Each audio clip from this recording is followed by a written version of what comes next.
Hey, so I'm sitting here in the car with Cindy. She's sleeping, and Cam and Max are walking around at this park that we like. So I thought I would jump on real quick and talk about, well, I don't know if it's going to be really quick. We'll see. Talk about potty training because I did a live yesterday just kind of giving a hint at what we're seeing with Max as basically a 6-month process of walking him through a lot of support with switching from using diapers to using a toilet, using a potty.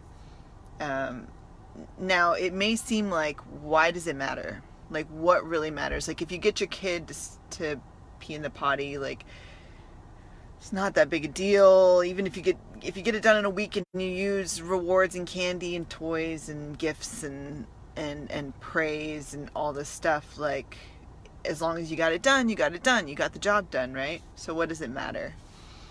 But that's not really considering the natural function of the body, right? It's not considering really supporting a child to not then build a construct around using the bathroom and making it something that's anything more or anything fearful or anything they need to be anxious about than just, hey, look, your body is eliminating waste. And this is what it's all about. And see, the reason I'm bringing this up is because most children are not even really fully aware of that function in their body, that signal in their body that says, I need to pee, I need to poop. They're aware of it in not the way of, hey, I know that I need to pee and poop here. Now I'm aware of it and I can direct where it goes, right? So this is, I mean, it's really actually a really important thing for children to be supported with.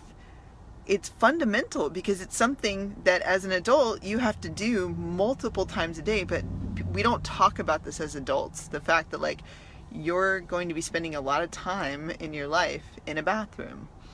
So being not just comfortable, but being aware of what's going on with you and not anxious and fearful, because that apparently I was just reading an article about this, like, a lot of adults go through some level of anxiety about bathrooms or about pooping and peeing, public bathrooms, wiping, like, lots of social anxiety around toilets, pooping, peeing, all that stuff, that can transform into physical disorders like your inability to pee or poop in public, or urinary tract infections and all this stuff that's a part of mainstream. Like, people understand, and many of the traditional medical community understand that these are social anxiety conditions. So it's really fascinating to start and investigate that stuff and look at what is the source, what is the origin point, why are we going through this, and then you can look for yourself, like, is there any points within your memories, if you're self-aware enough to be able to look at this and see and investigate, like, do you feel uncomfortable when you're in public bathrooms or even at home?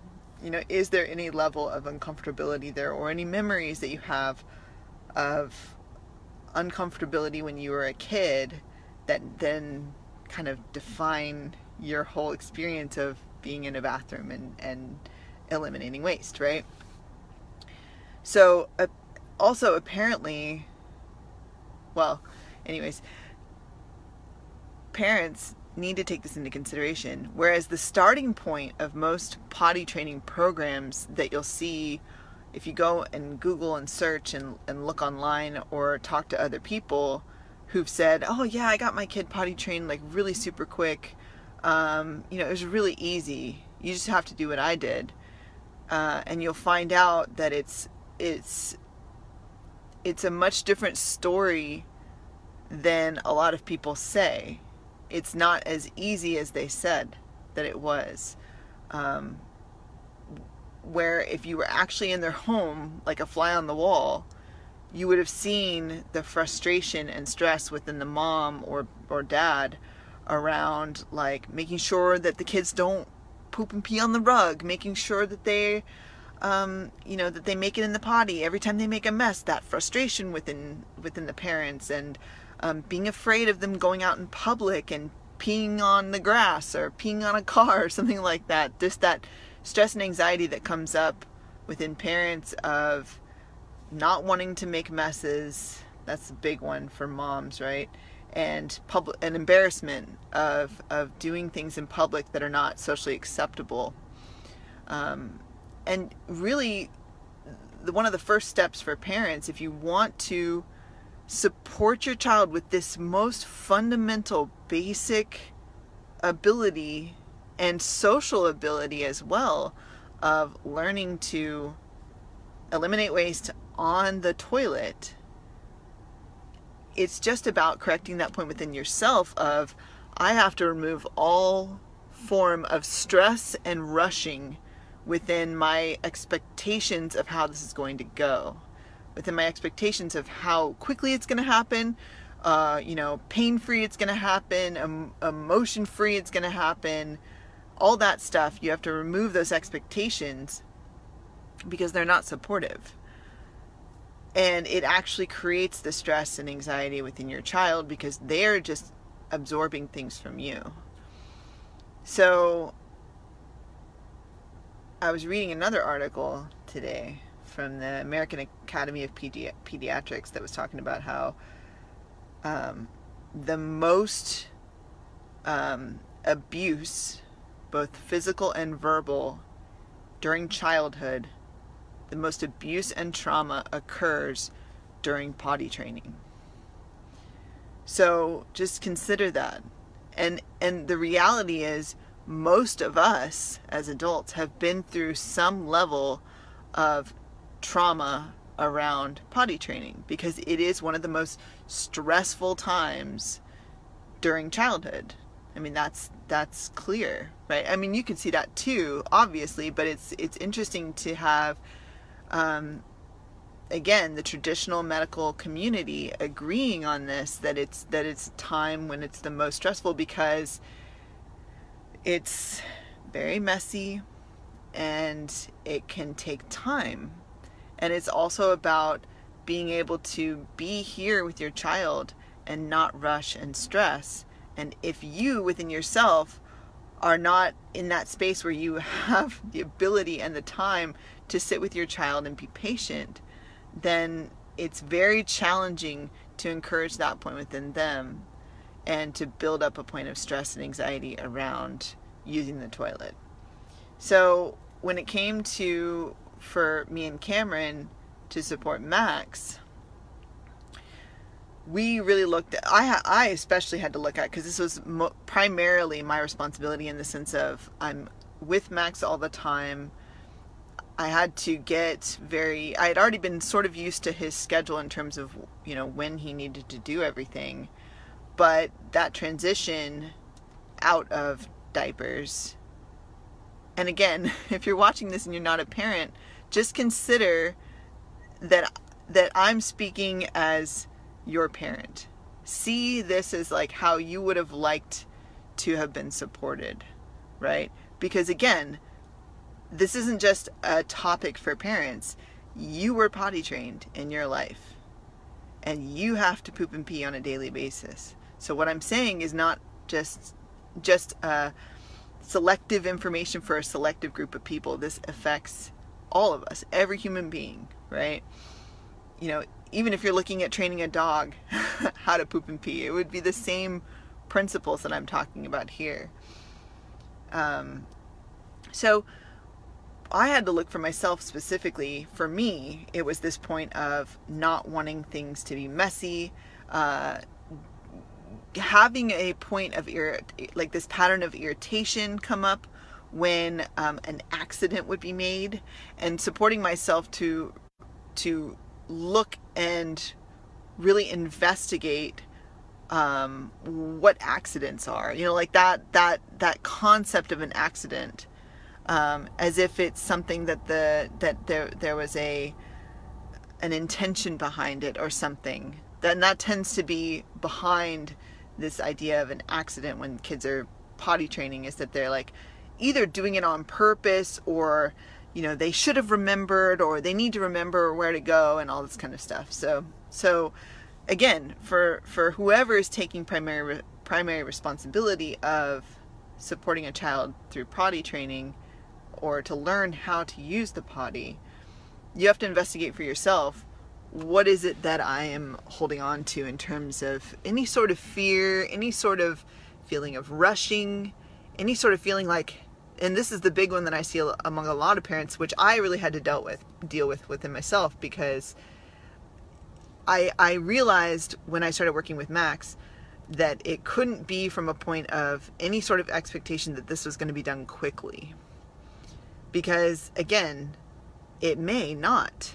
And for something so fundamental as something that you do daily on a daily basis, multiple times a day as an adult, why should that be something that a child should have to just totally understand within a week or 2 weeks? And that's what you see with a lot of potty training programs is, get them to be totally potty trained in 2 weeks by following these easy steps, and then again, it's never as easy as what they're suggesting. So what I want to do here is just talk about like the reality of potty training in an effective way, and how long it took us to really get to a point of real stability.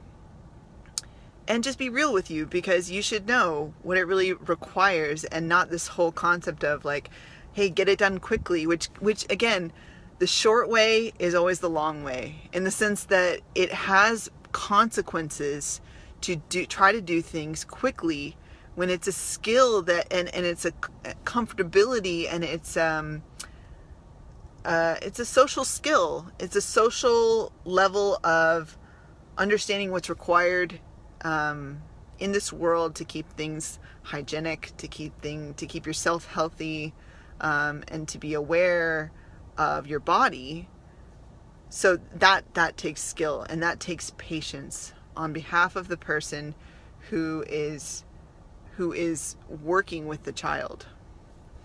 So for Max, it took us about 6 months. Now, there's a process within that, which is, in the beginning, we just had to let him be without diapers as much as possible when we were at home.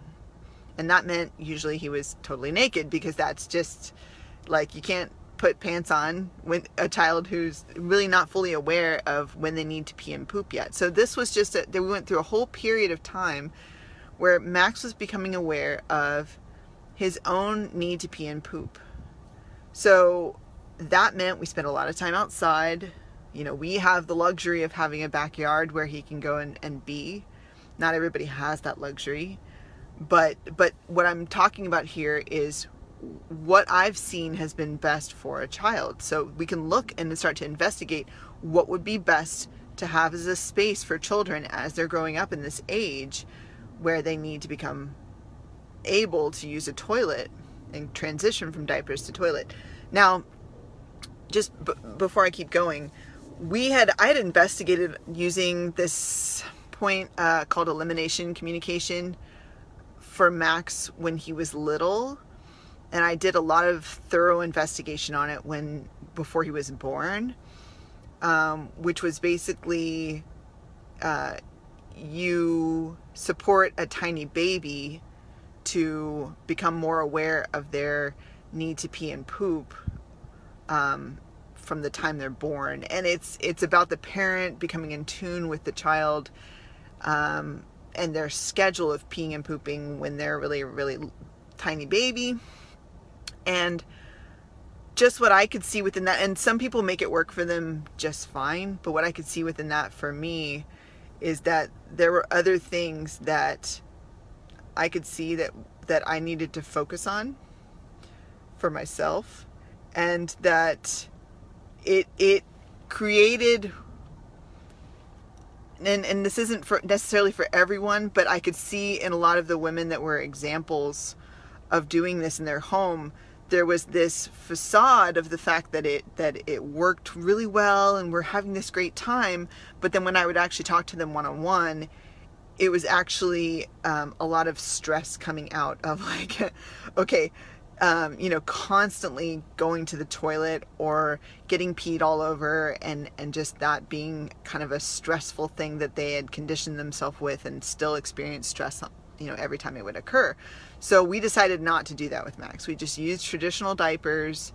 Cloth diapers was again something I investigated and even bought a bunch of them, but that was not something I was going to do. So these are more details for rather than going into the general point, but I did want to mention that because I did thorough investigation on a lot of these things before we started. And so what we did, we just did the traditional route. We used traditional diapers.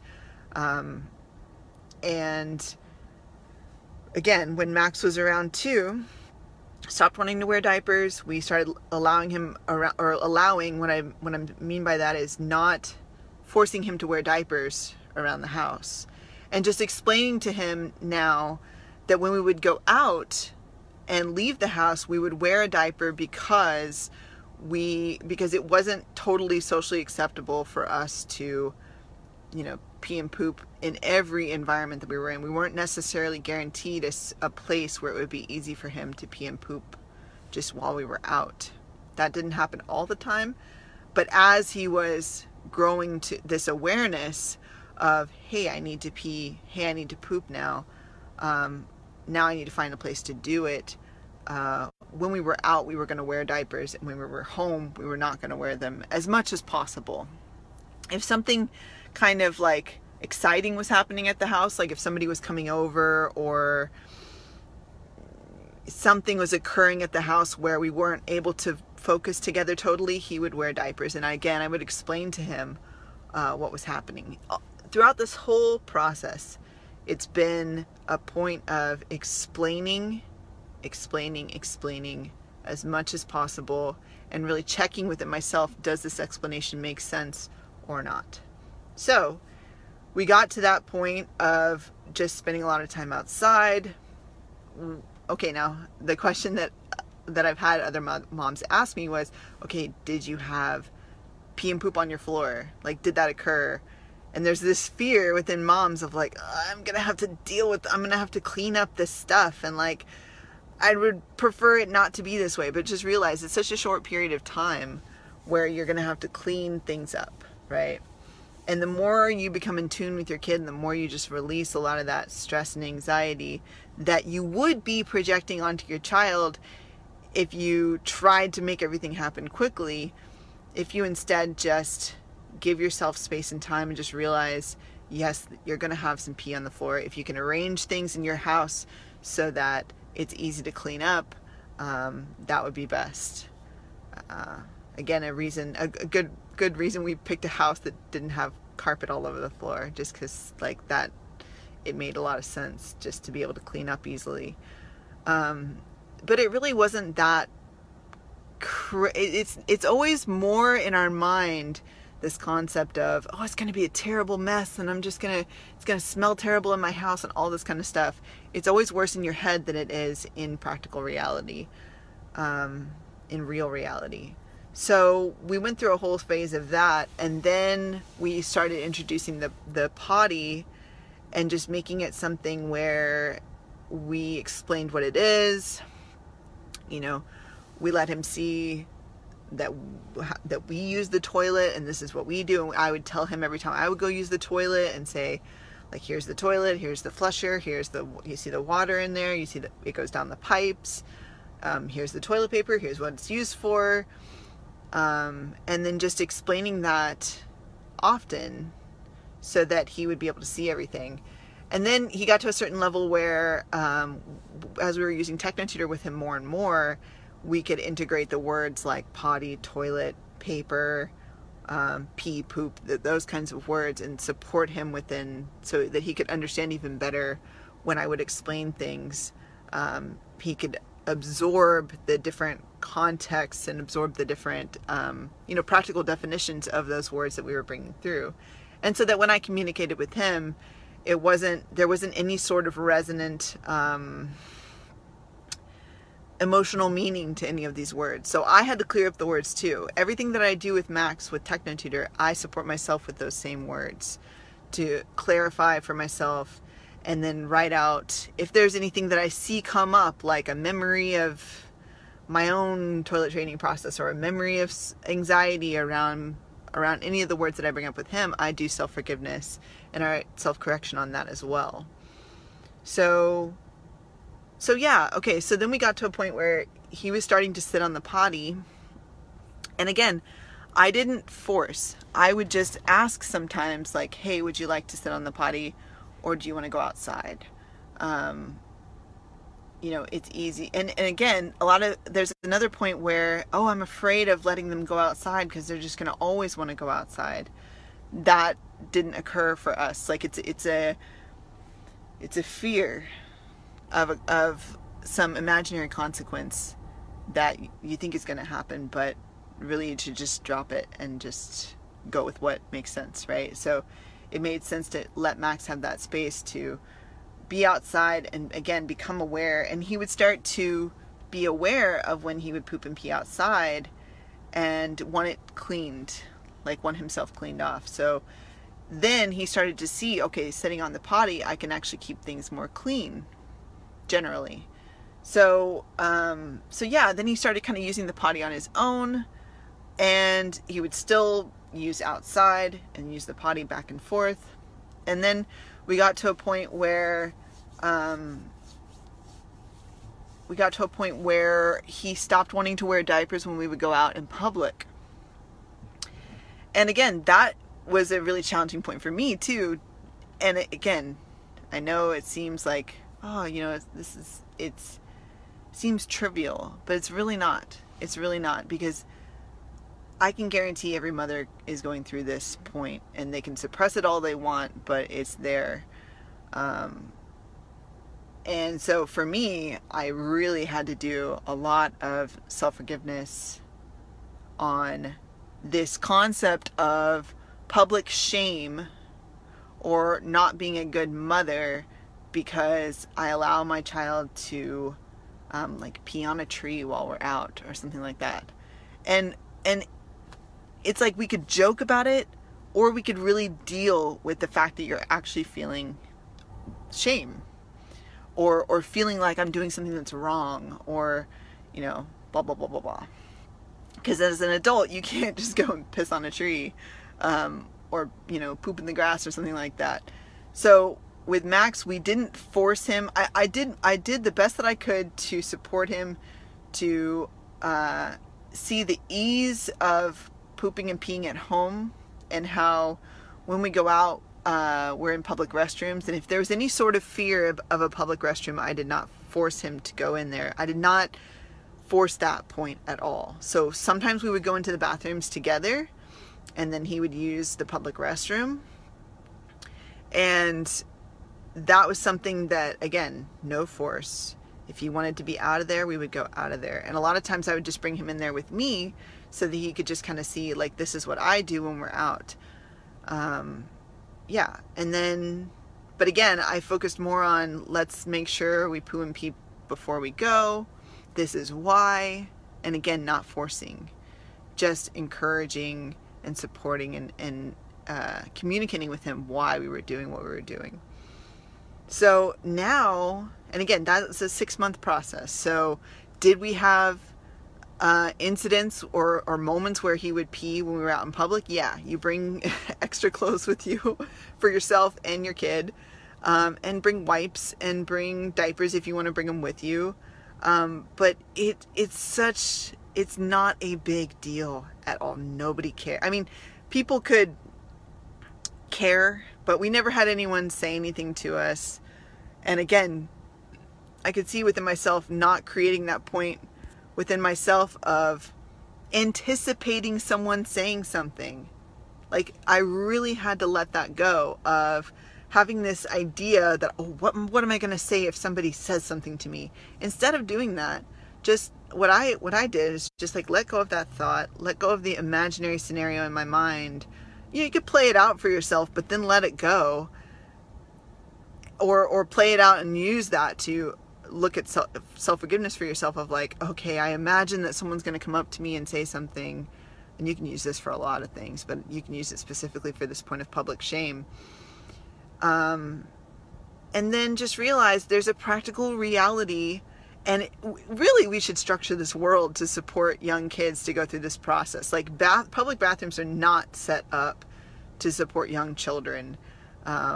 And nobody talks about the fact that it would make a lot of sense if kids could pee and poop when they're outside, just for this short period of time where they're learning, you know, just for the short period of time where they're starting to become aware of their bodies, and where it's just natural to want to have space and want to pee and poop outside. It just makes so much sense, but again, that's kind of like a hush-hush topic, right? Nobody wants to talk about that. And you never see that stuff on like Instagram and stuff like that. Like, nobody talks about the fact that like it actually makes common sense. So with Max, again, we allowed that point, and we would find the most appropriate public space to be able to do it, and just realize that like we're going to support him over time to understand the social value of using a toilet, right? And then cleaning up after ourselves, and, you know, doing that kind of thing, and not being stressed about it, and just really checking ourselves for stress. And I remember this one time we went to a park, and just to share a little bit of my own process, this is kind of more vulnerable in a certain sense, because it's like I really had to walk through a point here that I didn't expect to come up. But we went to this park once, and Max needed to poop, and we were out like in the kind of like in the wilderness, you know. There weren't buildings around and stuff like that, but there were people like having picnics and things. And we went over to a spot where he could, because he really wanted to poop, but he did not want to poop in a diaper. So I was like, okay, let's go over here. And he you know, with Max, he wants to take all of his clothes, like all of his pants off and shoes off and stuff, to go poop. And I really felt that point within myself of like, I don't want anyone to see us, and he was taking a really long time. So I could see this point come up within me, these thoughts of like, oh, I'm going to be judged, or, you know, other people might think that that this is inappropriate, that he's walking around without pants on and like pooping over here. But so it was really good, a really good experience for me to go through, that to then write about, of like, this is just an internal point within me that does not matter. Like, literally, we are out in a forest. It doesn't make any sense for me to feel any stress or anxiety about this. Even if we were in a public place and this was occurring, like, it doesn't matter, right? Because I'm cleaning up after him, just like as if you would let your dog poop on the street. Like, nobody would even think twice. So, but there's something about a child pooping, even though it makes a lot of natural sense for them, just like it would with a dog. It's just like off limits in terms of talking about it.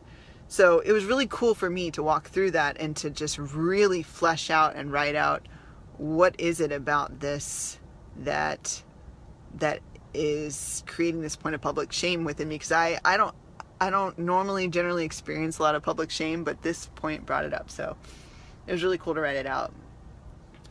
But anyways, so now, and so again, it was a process, and now we're at a point where Max doesn't ever wear diapers when we're out. I mean, very rarely. He's still developing some comfort with using public bathrooms, because public bathrooms are not set up for young children to go. The toilets are tall. The seats are not designed for little butts, right? Like, they're just not set up for young kids to effectively be in, which doesn't make any sense if we're expecting kids to use toilets and use public bathrooms. I mean, where is a kid supposed to go use a public bathroom? Like, they're not set up to do that. So, so we're still walking through, but there's no fear or anxiety within him. It's just like, how do I physically do this in here? Like, it's not set up for me to do this. So, but there's there's total awareness for him of when he needs to pee and poop. He will communicate with that with me very clearly, and well before he needs to do it. So, so he knows we're going to have to find a place to go, and that would be best to not just, like, for example, if we're in a cafe, he can't just pee on the floor of the cafe. Like, he understands that. And again, that came from explanation in a very gentle and supportive way, because that's how I would like to have been supported. Like, I consider for a moment, even if I'm an adult now and I cannot pee and poop on my own, like if I'm, an invalid, or if I can't move myself, like, what would I like from another adult in terms of support if I needed to have that it's a very intimate moment of needing to pee or poop somewhere and stay clean and be able to do that. What would I like from another adult? So I look at it from that perspective of what would I like in this moment in terms of support.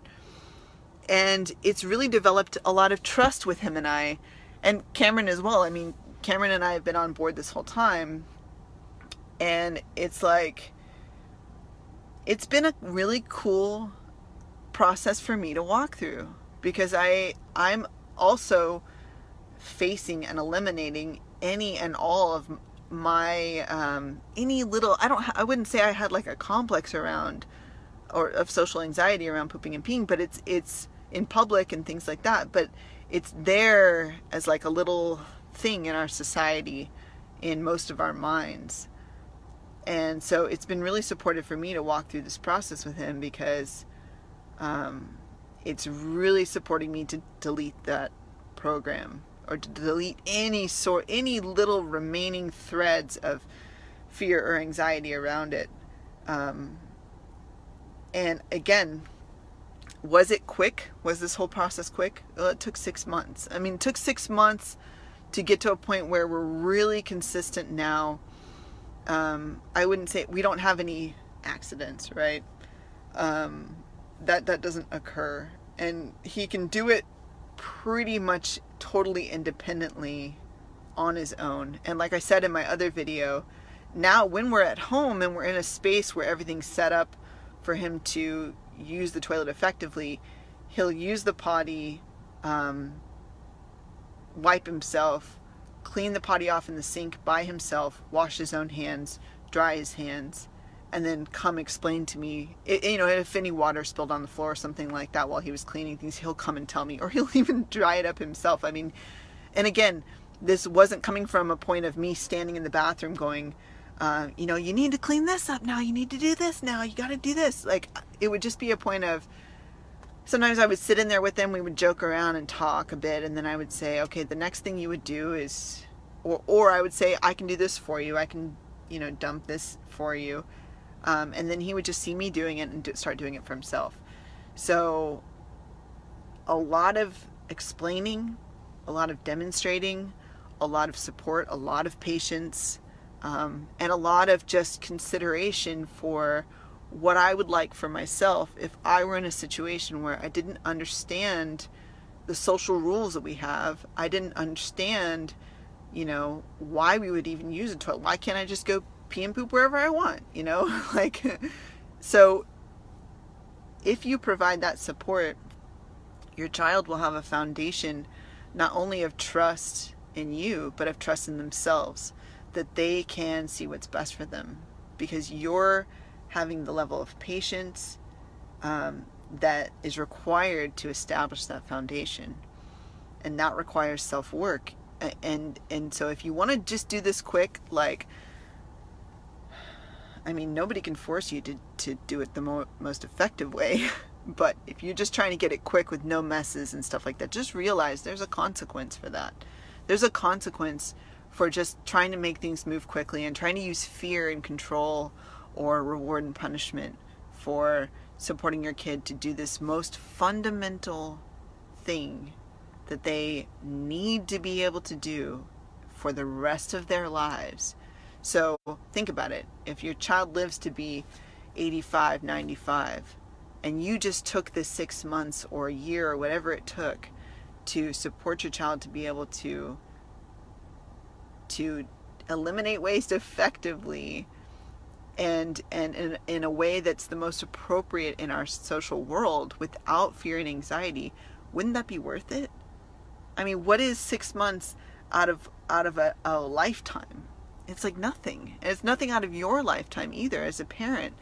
And that's one of the major issues that we walk through as parents, is like, we don't sit and really give context for how long things take in our child's lives. Like for me, with having babies, like you see a lot of parents, and even within myself, I've done this, where it's like you sit and complain about how hard, like, the not sleeping and the breastfeeding and all this stuff is, but really it's for such a short period of time in your life and in your kid's life, just to set up an effective foundation for them.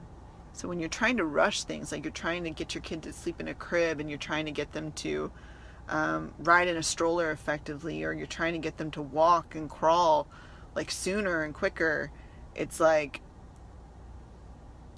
a lot of that point of trying to force independence is not effective. Whereas you can do it from an effective starting point, especially if you're developing communication. Communication is one of those things where I would say you want to start doing that as early as possible, and not from a forcing, but just from a point of supporting you and your child to be able to build an effective bond in this world, and you can stand really as their point of support, because that's your role as a parent. And does it require a lot of time? It does. I mean, let's be honest. I had to dedicate time to supporting Max and seeing what he needed, and that took a lot of my focus.